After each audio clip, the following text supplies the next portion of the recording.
আজকের এই ভিডিওতে আপনাদেরকে দেখাবো কিভাবে আপনি সম্পূর্ণ ফ্রিতে ঘরে বসে আপনার বিদ্যুৎ বিল জরিমানা সহকারে পে করতে পারবেন। সো আপনার বিদ্যুৎ বিল জরিমানা সহকারে কেন পে করতে হবে?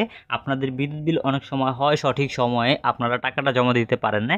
সো আপনি সময়টা পার হয়ে যাওয়ার পরে যখন আপনার কাছে টাকা হবে তখন এই মূলত আপনি পে করতে পারবেন জরিমানা সহকারে। সো কীভাবে করতে পারবেন সেটাই এখন দেখাচ্ছি। সো জাস্ট ভিডিওটা মনোযোগ সহকারে দেখুন। সো সর্বপ্রথমে আপনাকে চলে আসতে হবে আপনাদের বিকাশের যে অ্যাপ রয়েছে অ্যাপে। সো বিকাশের অ্যাপের মাধ্যমে কিন্তু আপনি সম্পূর্ণ ফ্রিতে একদম ইজিভাবে আপনি কিন্তু বিল পে করতে পারবেন। সো অ্যাপের ভিতরে আসার পর আপনি এখানে দেখতে পাবেন অ্যাপের ভিতরে পে বিল নামে একটি অপশন এখানে দেওয়া রয়েছে। সো এখানে থাকা পে বিল নামে যে অপশন রয়েছে এটার উপরে ক্লিক করতে হবে। এটার উপরে ক্লিক করার পর আপনি এখানে একটু স্ক্রল করে নিচে গেলে দেখতে পাবেন যে এখানে বিদ্যুৎ নামে একটা অপশন দেওয়া রয়েছে। সেখানে থাকা এই অপশনটির উপরে ক্লিক করতে হবে। এরপরে ফুললি বিদ্যুৎ পোস্ট পেড, যাদের কাগজ দিয়ে মূলত যাদের বাসায় কাগজ দিয়ে যায় তারা হচ্ছে পোস্ট পেড, আর যাদের মূলত রিসার্চ করতে হয় তাদের হচ্ছে প্রিপেড। সো আপনার বাসায় যদি বিদ্যুৎ বিলের কপি দেওয়া যায় বিদ্যুৎ বিলের সমিতি থেকে, তাহলে অবশ্যই এখান থেকে পোস্ট পেড সিলেক্ট করবেন। পোস্ট পেড সিলেক্ট করার পরে এখান থেকে আপনার বিদ্যুৎ বিলের যে নাম্বারটা রয়েছে সেই নাম্বারটা দিতে হবে, যেটাকে গ্রাহক হিসাব নম্বর বলা হয়। সো আপনার বিদ্যুৎ বিল নাম্বারটি আপনি কোথায় পাবেন? আপনার বিদ্যুৎ বিলের কপিতে আমাদের স্ক্রিনে দেখতে পাচ্ছেন একটি কপি রয়েছে। কপির এখানে থাকা মার্ক করা গ্রাহক হিসাব নং যেটা রয়েছে এই নাম্বারটা আপনাকে এখানে দিতে হবে। সো আমার কপির যে নাম্বারটা রয়েছে সেটা আমি এখানে দিয়ে দিচ্ছি। আমার বিদ্যুৎ বিলের যে কপির নাম্বারটা ছিল সেটা দিয়ে দিলাম। এরপরে এখান থেকে পে করতে ট্যাপ করে নিতে ক্লিক করলাম। ক্লিক করার পর আমাদের সামনে কত টাকা বিল রয়েছে আমাদের কাগজে সেটা এখানে দেখাবে। সো দেখতে পাচ্ছেন 572 টাকা। আমাদের যে বিদ্যুৎ বিলের কপি রয়েছে সেখানেও কিন্তু 572 টাকা। সো অবশ্যই আপনার বিদ্যুৎ বিলের যে নাম্বারটা রয়েছে কপির সেই নাম্বারটা সঠিকভাবে এখানে দিবেন। যদি নাম্বারটা ভুল হয় সেই ক্ষেত্রে কিন্তু অন্য নাম্বারের অ্যাকাউন্টের ইনফরমেশন চলে আসবে, যে কারণে আপনার বিদ্যুৎ বিলের যেই টাকাটা ছিল সেটার সাথে মিলবে না। সো অবশ্যই এটা সঠিকভাবে মিলিয়ে নেবেন সব কিছু ঠিকঠাক আছে কি না।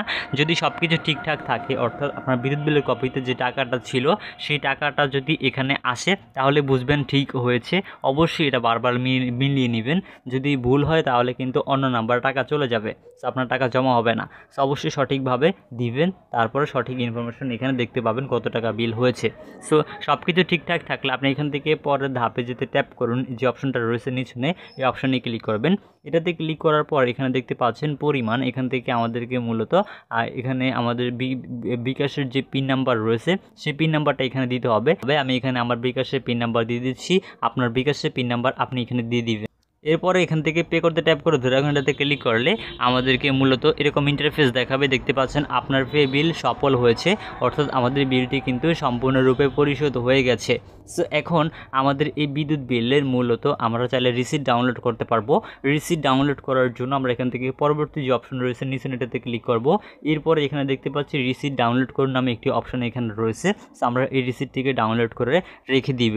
যদি এখানে কোনো সমস্যা হয় পরবর্তীতে, যদি অফিস থেকে কখনো বলে আমাদেরকে আপনার তো বিল জমা হয়নি, তখন আপনি এই রিসিটে তাদেরকে দেখাবেন, তাহলেই মূলত তারা আপনার বিষয়টাকে দেখবে এবং আপনার যে সমস্যা হয়েছে বিল জমা হয় না সেটা তারা সমাধান করে দিবে। সো সমাধান করার জন্য আপনি চলে যাবেন জাস্ট আপনার বিদ্যুৎ অফিসে। যেটা কখনো সমস্যা হয় না, বাই চান্স যদি আপনার সমস্যা হয়ে যায় তাহলে আপনি অবশ্যই অফিসে জানাবেন, তাহলে এই সমস্যাটিকে সমাধান করে দিবে। এর জন্য কোনো টাকা পয়সা আপনাকে সেখানে পে করতে হবে না। তো আশা করছি আপনাদেরকে বিষয়টা বোঝাতে পেরেছি। সো ভিউয়ার্স, এভাবে কিন্তু সহজে আপনি বাসাবাড়ির বিদ্যুৎ বিল আপনি পরিশোধ করতে পারবেন। সো আশা করছি আপনাদেরকে বোঝাতে পেরেছি। এই ছিল আমাদের আজকের ভিডিওটি ভালো লাগলে ভিডিওতে লাইক দিবেন। ভিডিওটা বুঝতে কোথাও কোনো সমস্যা হলে কমেন্ট করে জানাবেন। চ্যানেলে নতুন হলে চ্যানেলে সাবস্ক্রাইব করবেন এরকম সকল ধরনের হেল্পফুল ভিডিওগুলো সবার আগে পাওয়ার জন্য।